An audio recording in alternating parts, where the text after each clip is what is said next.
Hola, mi nombre es Brian Murillo y el día de hoy, junto con mi grupo que está conformado por Alejandro Parra y Juan Sebastián Cardona, les vamos a hablar sobre la lectura de entorno. Debemos saber que el éxito de una empresa depende en una parte de cómo se relaciona con su entorno, ya que dependiendo del contexto en que se mueva el entorno, este ayuda o dificulta en la toma de decisiones estratégicas y también en las operaciones de esta. Es por eso que las empresas utilizan este método de lectura de entorno, que es un proceso a través del cual la empresa es capaz de identificar los factores estratégicos del entorno y de poder diferenciar entre las oportunidades, las amenazas, las fortalezas y debilidades que intervienen en el funcionamiento de la empresa, ya sea en el cumplimiento de las metas y en la capacidad de alcanzar los objetivos. Ya sabiendo lo que es la lectura de entorno, ahora hablemos sobre las características que nos brinda este proceso. Y es que la lectura de entorno nos permite analizar los contextos internos y externos en los que se desenvuelve la organización. También un proceso que nos permite obtener una descripción cualitativa y cuantitativa de los desenlaces actuales o futuros reales o presuntos de la propia empresa, ya sea en relación con su desempeño en los ámbitos económicos, políticos, de mercado y social. En el momento que queramos realizar la lectura de entorno de nuestra empresa o alguna organización, debemos tener en cuenta los dos tipos de entorno, el entorno específico y el entorno general. Cuando hablamos de entorno específico o microentorno, es el entorno sobre el que la empresa ejerce un control total, es decir, el entorno en el que la empresa puede controlar y actuar voluntariamente. Además, dentro de ese entorno podemos encontrar los puntos fuertes y débiles de nuestra organización. Algunos factores que encontramos en el entorno específico son una clara rivalidad existente entre los competidores actuales.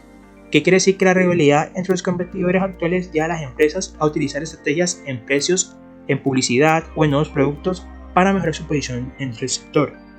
Otro factor es la amenaza de entrada de nuevos competidores, ya que si en un sector entran nuevas empresas, la competencia va a aumentar y eso provoca una baja en la rentabilidad, que va a obligar a bajar los precios y va a generar un aumento en los costos, ya que si las empresas se desean mantener o aumentar su cuota de mercado, van a incurrir en gastos adicionales.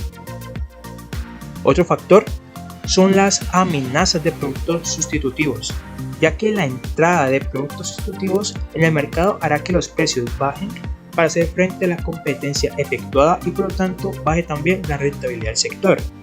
Otro factor es el poder negociador de los proveedores, ya que los proveedores pueden aumentar su poder de negociación sobre las empresas de un sector, amenazando con elevar los precios o reducir la calidad de los servicios o productos. Y por último tenemos el poder negociador de los clientes, ya que los compradores pueden forzar la competencia entre las empresas del sector exigiendo bajar los precios, mejoras en la calidad o mayores servicios por parte de los vendedores. Hablando ya ahora del entorno general o macroentorno, que son los factores sobre los que la empresa no tiene control alguno, ya sea el clima, la crisis económica, tasa de interés o políticas ambientales, etc. Algunos factores que encontramos del entorno general son factor político-legal, que da todo lo que implica una posición de poder en nuestra sociedad a sus diferentes niveles, ya sea el Estado, comunidades autónomas, etc. Otro factor sociocultural, que son los relativos a los aspectos y modelos culturales, así como las características demográficas de una sociedad, ya sean valores y creencias de la sociedad, la moda, estilo de vida, variables demográficas, etc. Tenemos el factor tecnológico, que son las innovaciones que desarrollan el mercado y que tienen influencia en la actividad de las empresas, que se incorporan al cambio técnico y van a generar un incremento en la eficiencia de la empresa y como consecuencia generan unos beneficios a largo plazo para esto. Tenemos el factor económico, que son las condiciones económicas que afectan favorablemente y desfavorablemente la creación y desarrollo de la empresa, ya sea la inflación, la política monetaria, etc. Y por último tenemos el factor ecológico, que son las condiciones de los recursos naturales y físicas que pueden afectar a la empresa, ya sean el clima, el terreno, catástrofes naturales, entre otros. Hablemos ahora sobre la importancia que tiene la lectura de entorno para nuestra organización, para nuestra empresa, ya que la lectura de entorno nos permite detectar a tiempo las oportunidades y amenazas que el entorno presenta para la supervivencia de nuestra empresa, lo que permite que pueda aprovechar las oportunidades y facilitar que se transformen las amenazas en oportunidades. Y también nos permite identificar los cambios internos que se tienen que poner en marcha para mejorar la relación con el entorno y facilitar la adaptación a este. Abarcando lo que dijo mi compañero anteriormente, les presentaré las razones por las que deben de fomentar la lectura entre los empleados. Son muchos los estudios que han determinado que la lectura tiene importantes beneficios para el desarrollo de las personas, lo que en el caso nos ocupa de una u otra forma redundar en un beneficio para la empresa. Algunas de estas razones por las que los empleados deben de leer son las siguientes. Como primera razón tenemos que la lectura estimula la comunicación y el intercambio de información y conocimiento, la cual esto ayuda a que las personas aprendan más de la otra persona mediante diferentes tipos de información. Como segunda razón tendremos que la lectura es relajante, lo que contribuye a disminuir el estrés e incrementa la concentración. La tercera razón tendremos que mejora la habilidad de expresión, ya que al leer obtendremos conocimientos e ideas para poder expresarnos mejor. La cuarta razón sería que los libros pueden reforzar valores, por lo que la empresa mediante una selección adecuada de obras puede fortalecer su cultura corporativa y promover un entorno de trabajo más amigable y saludable. Como quinta razón, los libros ayudan a abrir la mente y pueden ser inspiradores y fomentar la innovación y el pensamiento creativo. Como sexta razón tenemos que la lectura puede servir como nexo entre departamentos que habitualmente no interactúan, por ejemplo con organizaciones de un club de lectura donde pueden participar los trabajadores. Ya dejando de un lado las razones por las que tenemos que fomentar la lectura en los empleados, pasaremos a los tipos de metodología que podemos encontrar dentro de la lectura de entorno, las cuales en esta están el PESTEL, el POAM, el PCI, el DOFA, MPC, Fuerzas de Porter, MEFE y MEFI. A continuación mi compañero les explicará de manera concreta algunas de estas metodologías. Como lo dijo mi compañero anterior, hay muchas herramientas y metodologías para poder llevar a cabo un análisis de entorno. A continuación, voy a definirles cada una de estas y el paso a paso que tenemos que tener en cuenta para poder implementarlas en una organización. La primera y la más conocida de todas es el PESTEL, también conocido como PESTAL o PEST. Es un análisis descriptivo del entorno de la empresa. Cuando hablamos del entorno o contexto de la empresa, nos referimos a todos aquellos factores externos que son relevantes para la organización. Este análisis consiste en la descripción del contexto o entorno de la empresa a través de las consideraciones de factores políticos, económicos, sociales, tecnológicos, ambientales y legales. De ahí que sea una herramienta tan usada por las organizaciones. Además, normas ISO como la 9001 incluyen entre sus requisitos la comprensión del contexto de la organización. Herramientas como el PESTEL evidencian el cumplimiento de estos requisitos. Así pues, podemos considerar tres beneficios esenciales de esta herramienta. El primero es que es de aplicación sencilla, pues se entiende muy fácil y el personal puede apropiarse de ella. Esto facilita de manera enorme el trabajo en equipo. La segunda es que se puede integrar con otras herramientas como el DOFA o las fuerzas de Porter. Además se repliega fácilmente entre estrategia organizacional. Y la tercera es que su uso puede realizarse en cualquier tipo de organización, sea grande, mediana o pequeña, o en proyectos de gran envergadura. En realidad, realizar este análisis no es complejo. El cómo hacerlo se limita a la reflexión sobre los aspectos del entorno que le concierne a la empresa. Para ello, se puede definir un grupo de trabajo y consiguiente el uso de una matriz, sea a mano o en Excel, para digitar los sectores a analizar. Estos sectores son los factores políticos, los cuales evalúan de forma la intervención del gobierno, cómo puede afectar la empresa, como lo son los cambios del gobierno y sus programas electorales, el político fiscal, los subsidios del gobierno, guerras y conflictos, cambios en legislación, etc. También tenemos los factores económicos. Esta es la consideración cómo el entorno macroeconómico nacional e internacional puede afectar la organización, como lo son las tasas de empleo, el ciclo económico, el Producto Interno Bruto, también conocido como PIB, impuestos, inflación, etc.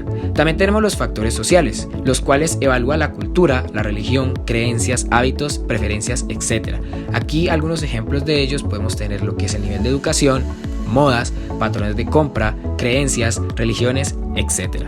Factores tecnológicos. Hoy en día más importante que nunca. Cada día trae un avance tecnológico y no hay sector que no se pueda beneficiar de ello. Algunos de estos tenemos lo que es el Machine Learning, nuevos códigos de programación, nueva maquinaria o dispositivos tecnológicos, impresión 3D y uso de nuevas energías. Factores ecológicos o ambientales. Aquí se evalúa de forma cómo el medio ambiente puede afectar a la organización, como lo es el cambio climático, consumo de recursos no renovables, reciclaje, contaminación, políticas medioambientales y otros factores que afectan desde el medio ambiente hacia la organización. Y por último tenemos los factores legales o jurídicos. Aquí las empresas deben cumplir sí o sí la ley y esta cambia constantemente. Algunos de estos factores pueden ser la propiedad intelectual, salud y seguridad laboral, regulación de sectores, leyes de protección, salario mínimo y licencias. Y estos son los factores que tenemos que tener en cuenta para poder realizar nuestra matriz PESTEL. Otra herramienta a utilizar es la matriz POAM, también conocida como perfil de oportunidades y amenazas del medio. Esta metodología permite valorar y también identificar las oportunidades y amenazas potenciales de una compañía. Es importante mantener un examen permanente sobre los factores externos que condicionan o afectan el éxito de la empresa. Esta es un requisito para ejecutar con efectividad la gestión y la planeación estratégica de una organización. Los factores políticos, económicos, geográficos, competitivos, tecnológicos y sociales pueden tener un revelador impacto negativo o positivo a una empresa. Estos factores incluyen tanto amenazas como oportunidades y tienen que considerarse en el proceso de gestión y planeación empresarial. El análisis de entorno facultará a la organización para reaccionar de manera oportuna ante los factores externos. Ahora, ¿cómo podemos aplicar o realizar una matriz POAM? Para poder realizar una matriz POAM tenemos que tener en cuenta los siguientes pasos. El primero es obtener la información de los factores. Aquí debemos obtener la información tanto primaria como secundaria sobre cada uno de los factores que son el objeto de análisis. Lo segundo es identificar las amenazas y las oportunidades. La empresa realiza esta parte del análisis mediante la conformación de grupos estratégicos. Estos grupos pertenecen comúnmente a los niveles con acceso suficiente a la información del entorno y con una representación de las distintas áreas de la empresa. Como tercer punto tenemos los factores o la selección de factores. El grupo estratégico selecciona los factores a analizar, políticos, económicos, tecnológicos, sociales, o podemos retribuir los factores que vimos en el análisis PESTEL y de aquí se realiza sobre cada uno de ellos un análisis detenido. El cuarto paso es priorizar y calificar los factores. El grupo califica según su leal conocimiento de las amenazas y las oportunidades. La calificación baja es una amenaza u oportunidad menor y la alta se refiere a una amenaza u oportunidad importante. Luego se hace un promedio de las calificaciones realizadas para así obtener una matriz POAM. Consiguiente a ello, utilizamos lo que es la calificación del impacto. Siguiendo el mismo procedimiento anterior, el grupo identifica el impacto actual en el negocio de cada amenaza u oportunidad. Esta calificación se hace de igual manera en alta, media y baja. Después tenemos lo que es la elaboración de la matriz POAM, que es la parte final. Aquí el perfil POAM elaborado de esta manera permitirá procesar el análisis del entorno empresarial. A su vez, este mostrará la posición de la empresa frente al medio donde se desenvuelve, tanto el impacto como el grado que tiene cada factor sobre la compañía. Después de haber hablado de algunas estrategias para el análisis externo, pasemos a hablar un poco de lo que es la parte interna de la empresa. Una de estas herramientas o metodologías para poder realizar este análisis es el PCI, también conocido como perfil de capacidad interna. Esta es una metodología la cual consiste en realizar un diagnóstico estratégico donde se evalúa la capacidad directiva, competitiva, financiera, tecnológica y por último la capacidad del talento humano. En pocas palabras, el PCI examina 5 categorías a saber, como ya fueron nombradas, las cuales son directiva, competitiva o mercadeo, financiera, tecnológica o producción y el talento humano. Ahora, ¿cómo realizamos una matriz PCI? Primero que todo, hay que realizar la preparación de la información preliminar. Aquí debemos obtener y procesar la información primaria o secundaria sobre cada una de las capacidades incluidas en el PCI. Después pasaremos a lo que es la conformación de los grupos estratégicos. Estos grupos estratégicos pueden conformarse de diferente manera. La primera es que esta puede ser de acuerdo a la estructura organizacional, es decir, se hace el diagnóstico por cada área o subárea funcional y luego se integra un diagnóstico corporativo. La segunda forma es que estos pueden ser formados por grupos estratégicos, es decir, por muestreos se integran unos grupos que harán el diagnóstico procurado y que ellos participen aleatoriamente, colaborados o siendo colaborados en los diferentes niveles organizacionales. Y por último tenemos la forma de la conformación total o participación total, es decir, la agrupación de cada uno de los departamentos o agrupaciones que tenga la empresa. Después de haber conformado los grupos, pasamos a lo que es la identificación de fortalezas y debilidades. En primer lugar, se debe identificar todas las fortalezas y debilidades de su organización en cada una de las capacidades enunciadas. Después de ello, pasamos a lo que es la priorización de los factores. Aquí, el diagnóstico que hacen los grupos estratégicos se hace mediante una lluvia de ideas, la cual seleccionarán aquellos factores claves que identifiquen tanto las fortalezas o debilidades organizacionales. En la sesión estratégica es muy importante hacer un análisis de Pareto, que permite aplicar el 20-80, es decir, encontrar el 20% de los factores que explican el 80% de las debilidades o fortalezas de la compañía. Cuando el análisis se hace por encuesta general, la priorización puede resultar de un análisis ponderado de los resultados. Consiguiente a esto pasamos a lo que es la calificación de los factores, la cual consiste en la realización de la priorización de los participantes en el momento en que califican a su leal saber y entender las fortalezas y debilidades de una escala de alta, media o baja. para después de ello y finalmente pasar a lo que es la calificación del impacto. Al igual que se califica la fortaleza o la debilidad, debe calificarse y evaluarse y a su vez valorarse el impacto de cada fortaleza o debilidad del negocio. Esa calificación es la actual y debe usarse la calificación tanto alto, medio o bajo. Estos resultados se transfieren a las siguientes hojas o matrices de trabajo.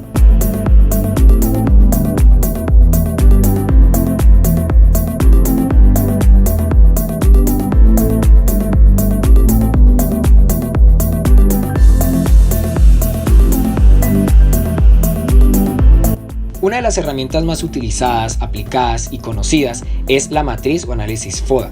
Esta consiste en una matriz en la cual identificamos fortalezas, oportunidades, debilidades y amenazas, o en sus siglas FODA o DOFA. Con esta herramienta analizamos las interacciones entre lo bueno y lo malo de la empresa, persona, proyecto, negocio, equipo, etc. para determinar estrategias con el fin de poder impulsar o aprovechar parte de recursos que tenga la empresa. Dicho esto, pasamos a definir los 4 componentes de la matriz DOFA. El primero, fortalezas, son los puntos fuertes internos, oportunidades, características o elementos externos que se pueden aprovechar, debilidades, aspectos internos que nos juegan en contra y amenazas, los cuales son los riesgos externos para afrontar. Después de haber visto cada una de estas cosas, ¿cómo realizamos el análisis FODA? Bueno, lo primero es tener el objetivo claro. Este paso puede parecer lógico, pero debemos mencionarlo. Si vas a realizar una matriz DOFA es por algo, hay que tener claro qué es lo que vas a analizar. Después, partiendo de ello, definimos lo que son las amenazas. Las amenazas son los factores que suponen en riesgo a la empresa. Estas son externas, por lo que difícilmente podemos controlarlas, pero podemos elaborar planes de contingencia para enfrentarlas. Aquí damos respuesta a cada una de estas preguntas. ¿Cómo está cambiando el panorama de la empresa? ¿Qué está haciendo la competencia? ¿Alguna debilidad puede ser una amenaza para la empresa? ¿Está cambiando los estándares de calidad de nuestro producto? ¿Qué obstáculos estamos enfrentando? ¿Cómo están afectando las medidas del gobierno? Después de ello pasamos a lo que son las oportunidades. Al igual que las amenazas, no tenemos control directo de las oportunidades, pero sí podemos desarrollar planes para aprovecharlas. Estamos hablando de posibles ventajas para la empresa para que ésta pueda hacerlo mejor, lo que puede significar la diferencia entre esta y la competencia. Aquí damos respuesta a lo que son, cuáles son las tendencias del mercado a favor, qué cambios tecnológicos puede presentar una oportunidad, qué deberíamos hacer y qué hemos hecho en ellos en sí, qué eventos nos permiten expandir nuestra marca, cómo se están comportando las personas frente al tema. Después de haber definido lo que son las partes externas, miramos hacia adentro. ¿Cuáles son mis fortalezas? Las fortalezas son los aspectos positivos internos del negocio y que por lo tanto están bajo mi control. Por lo tanto, general cuando pensamos en fortalezas se nos viene a la cabeza aquello en lo que somos buenos, pero podemos ir más allá preguntándole a los clientes y al mercado. ¿Qué piensa de nosotros? Si hemos hecho las cosas bien, algunas de estas respuestas serán fortalezas. Después de haber hallado lo bueno, pasamos a lo negativo, lo cual son las debilidades. Aspectos que aun cuando están bajo control pueden ser controlados, significan desventajas frente a la competencia y hacia la consecución de los objetivos. Después de haber analizado cada uno de estos factores o cada uno de estos puntos que posee la matriz, pasamos a la definición de una estrategia. Aquí, las estrategias se trazan comparando las fortalezas, oportunidades, amenazas y debilidades. ¿De qué forma podemos usar nuestras fortalezas para aprovechar nuestras oportunidades? Aquí tenemos un enfoque hacia el éxito. ¿Cómo se pueden usar nuestras fortalezas para mitigar las amenazas? Un enfoque de reacción. ¿Cómo podemos aprovechar las oportunidades para corregir nuestras debilidades? Un enfoque de adaptación. ¿Cómo podemos mantener en pie aún con las amenazas vistas? Un enfoque de supervivencia. En síntesis, toma cada aspecto de un elemento de una matriz DOFA o FODA y compáralo con otro elemento para poder así plantear tu estrategia.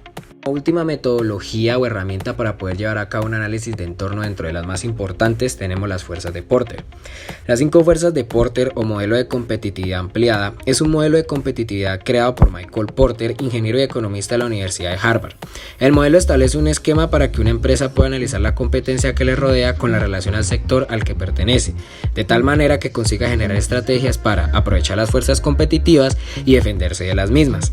Entonces, ¿cuáles son las famosas fuerzas de Porter? La primera fuerza, poder de negociación de los clientes. Porter considera que cuanto más se organicen los consumidores, más exigencias y condiciones impondrán en la relación de precios, calidad o servicios. Por tanto, la empresa contará con menos margen y el mercado será entonces menos atractivo. Además, el cliente tiene la potestad de elegir cualquier otro servicio o producto de la competencia. Segunda fuerza, poder de negociación de los proveedores. Aquí medimos lo fácil que es para nuestros proveedores variar precios, plazos de entrega, formas de pago o incluso cambiar el estándar de calidad. Cuanta menor base de proveedores, menor poder de negociación tendremos. Tercer fuerza, amenaza de nuevos competidores entrantes. La amenaza está en que pueden llegar otras empresas con los mismos productos y nuevos recursos que se estén adueñando de parte del mercado. Cuarta fuerza, amenaza de nuevos productos sustitutos. Estos productos u servicios suponen una amenaza porque suelen establecer un límite al precio que se puede cobrar por un producto.